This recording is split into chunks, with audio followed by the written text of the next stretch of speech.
Thank you for asking me. So, Amanda, what did you discover your purpose to be? Feeding people. I want to say cooking, but it's really feeding others. How did you come upon this as being your purpose? How did you discover this was it? It's funny when you think about things that just bring you so much joy, and I always loved to eat. I mean, from the time I could talk, I was always talking about food, but it was interesting that I just took to cooking. And in high school and college, I really took to cooking. And then I realized that no matter who you're cooking for, they appreciate it and you can show love through it. And so whether it was somebody that I knew or, a member of my family or someone in the community, it just became this thing that gave me such a good feeling. And even now, like whether I'm cooking for my kids and it's a 5-minute situation, or I go volunteer and I cook for kids doing something around a charity organization, like it is in my heart and soul. It's just the thing that lights me up. Wow. What was so it was from an early age, huh? Mm-hmm. And you got started really early in really doing some powerful work in the industry and establishing yourself as well. Tell us a little bit about those steps Right. that went from the beginning of I want to do this to Yeah. Well, I think the most interesting thing is that I started in a job that everybody thought I was crazy to take because it didn't pay anything, and I always had this connection to food, and I wanted to move to San Francisco. And I lived in Arizona, and I just kept telling my family, I'm moving to San Francisco. And a week before college graduation, Williams Sonoma came to campus and interviewed. And they said, yeah, if we hire you, it'll be for a training program for like no money, and you'll start in our retail stores. And I was like, I don't care, it's gonna get me to San Francisco. So they called, but like no cell phones. A week later, I get a phone call saying, come to San Francisco. My parents were like, what are you doing? You're going to work in a retail store? But it turned out to be the most amazing training. I learned about all of the products. I learned how to like choose knives and cookware. I'm laughing because I talk to people about these things all the time now, and I represent so many of those brands, but it reinforced my desire to cook for a living too. I was talking about these things and was so passionate with customers about it. So it really actually was phenomenal training. And from a business standpoint too, I was running a $2.5 million store at age 22, and it was fantastic. So that thing that everybody thought was a bad idea for me was actually the best place to start. And everything I did from there, like every time I said yes to something, I just kept saying, is it around food? Does it feel like the right decision for me? And every single step I took has helped lead to where I am today. And where is those? What were some of the steps? Okay, so it's funny. So I did that, and then when I started in the stores, my parents were like, we're confused because you don't have to have a degree to do what you're doing. But I was like, I just want to learn how to run this business.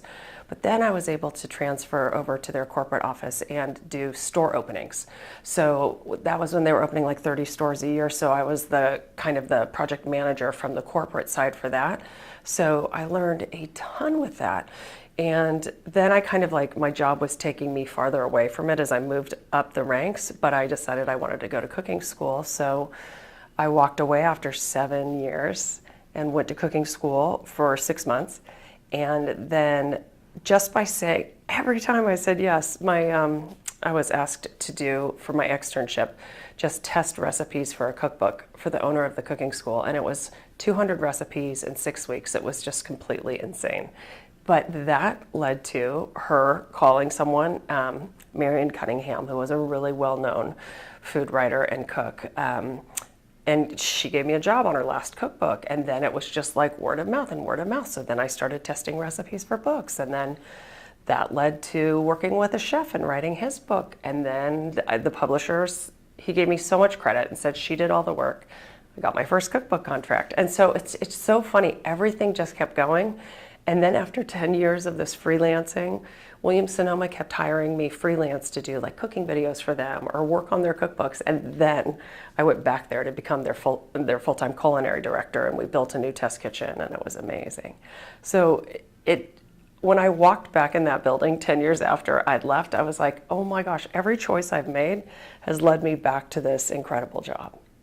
So I've gone on now to start my own business, and because writing cookbooks and having a family and commuting and doing everything as the culinary director was, is really too much to manage. But that opportunity gave me the opportunity now to work with brands on my own that I'd worked with through Williams Sonoma or Discover and other ones, or people who saw my videos will, cold call me and say, hey, do you want to work together? So it's amazing to me that it never felt calculated, right? I just kept saying yes to the things that felt right to me, truly on a gut level. That's so cool. That's so cool. Wow. What was your biggest struggle that you encountered when in living your purpose? Right. I think that it's super scary to have the courage to always follow it. And I hit a couple times where I was making really decent money, great benefits and things like that, but it no longer felt like the right thing to do. So even when it was like I was going to quit to go to cooking school, I'd just been promoted and everybody was like, this is amazing. But to kind of return to that, but this isn't part of what I really want to do, or didn't feel like it was really calling to me as I was moving up the ranks. So I think the biggest challenges have been just knowing when you have to trust your gut. And even when I left Williams Sonoma, people thought I was crazy because I had just been promoted to VP, had all the amazing benefits, and here I've got 2 young children to support and with everything that comes with that. But I was like, I can't be all things to all people, and I'm going to figure this out. And it's so crazy that like the universe kind of shows up for you if you believe enough in yourself.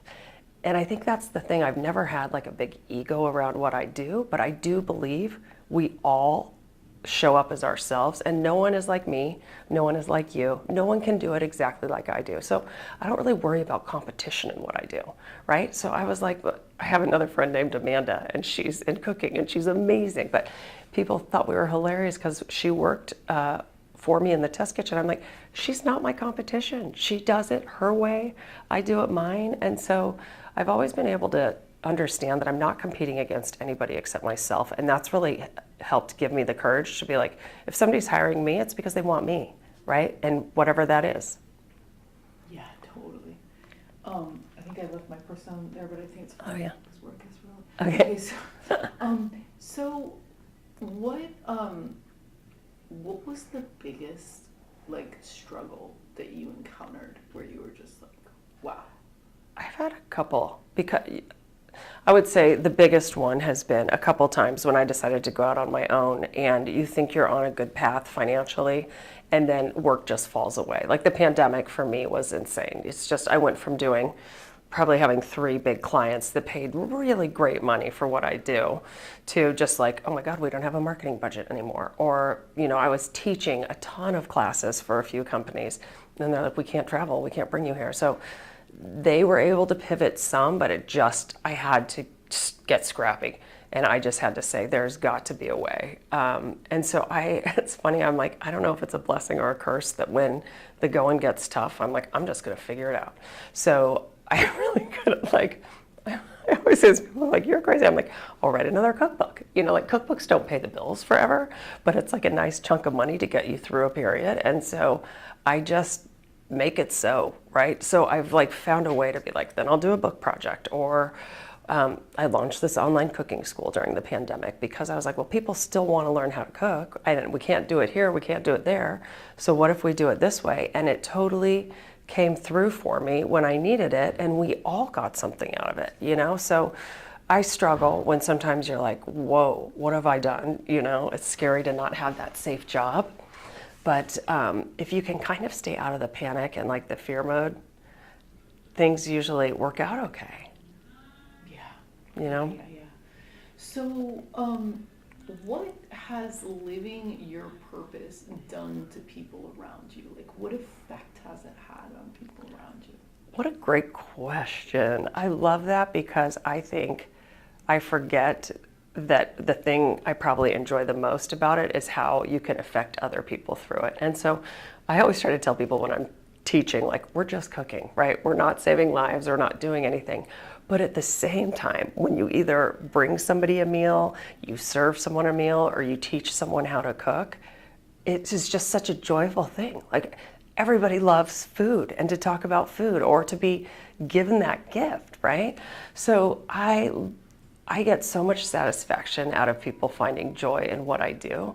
And the fact that I just totally love doing it, whether I'm by myself in my kitchen, like I cook by myself all the time in silence usually. I'm just in my own little world, or when I go out and I'm more public facing and I do it, I just get so much from, I know it's my purpose because I just light up when other people light up from it, right? People appreciate it so much, so much.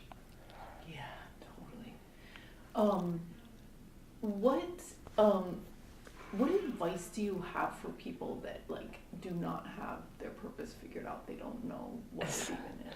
I'm so glad you asked because I have a son who's 20 and a son who's 17, and they laugh at me because they're like, Mom, you sound like a broken record. But I feel like if I had just followed what I wanted to do from the beginning, I would have just probably landed in this sooner, right? Like I kept trying to think like, oh, I've got to do this, I've got to have this certain career. And I'm always saying, if you are locked into something that lights you up at a young age, pursue it, try it. And the whole idea of the money will follow, I really do believe that. And I think if you feel like you wake up every day with purpose, you're going to figure out how to make a living. So my kids just laugh so hard. They're like, we know you want us to follow our hearts, but I think there's something to be said for it. And to not be afraid to try something that maybe isn't so mainstream, right? Like if you really love to, my friend's son, I remember he could draw from the time he was this big, and it was a family who's always sports oriented and doing all these things. He's an architect now, right? But like from this big, he was dialed into what he loved. And so I'm always trying to tell my kids, first of all, you don't have to have it figured out at 20 or whatever age you're supposed to be. And try some things. And it might take a while. And you know what? It's okay to change your mind too. It's okay to pursue something and be like, I love this. My career's taken me like that. And I think it's my personality to change anyhow. That's just how I am, right? So I felt a lot of pressure at that age to have it all figured out at 22 out of college. And I had no idea what I wanted to do. That's so cool. Do you have any other final words that you want to say?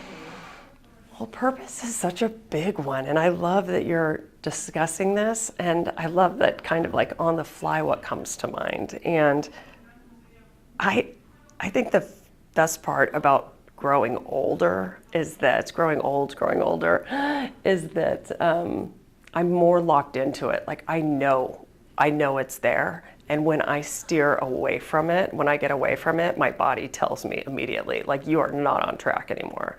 So it's like I can make decisions based on my gut around this. And anytime I'm like, what's really making me happy?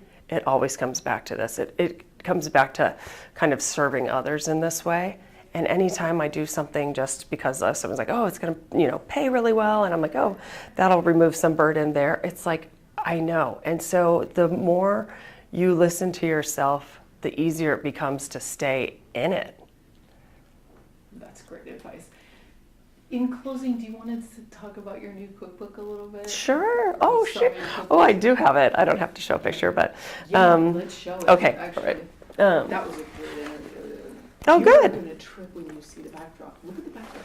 Oh my God, You're it's in so this ridiculous. Beautiful white, like Amazing. room with all this stuff, and then you've got That. this on the background. And Mother it hasn't Nature. faded. Like, this That's is just stunning. $1 million set. You can't know, make like, that. with the palm trees. Like, Yeah. you look amazing. Right. That's crazy.